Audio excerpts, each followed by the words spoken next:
A holiday-shortened trading week came to a close Thursday on an upswing, with the S&P 500 closing above 4,000 for the first time in history. The Dow rose 171 points, the S&P 500 jumped 46 points to a record closing high, the Nasdaq rallied 233. The stock market will be closed for Good Friday. The bond market will wind down at noon.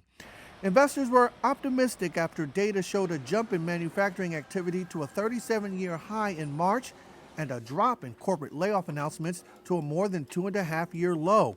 An unexpected spike in weekly unemployment claims did little to undermine confidence in an economy that's rebounding on many fronts. Optimism was the buzzword of the day, says Victoria Fernandez. She's the chief market strategist at Crossmark Global Investments. We've got the stimulus checks that are hitting people's bank accounts. So we've got that increased spending. We saw yields come back a little bit, which is giving a boost to tech. And you have increased stimulus coming in the form of an infrastructure plan. So I think people are looking longer term with reopening, vaccines hitting almost 3 million a day, and using that as their optimism for the markets to continue to trend higher. Chip stock saw a bounce after Micron Technology lifted quarterly sales expectations. It is seeing higher demand for memory chips used in 5G smartphones and to power artificial intelligence software.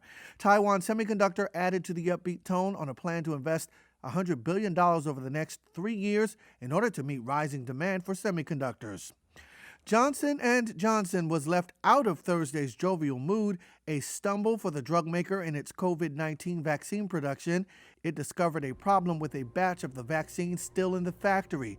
Although it would not detail how many doses the batch would have produced, the New York Times reported, without citing a source, that about 15 million doses were ruined. Shares of J&J were down slightly. Manufacturing partner Emergent Biosolutions, the cause of the bad batch, saw its stock tumble more than 13%.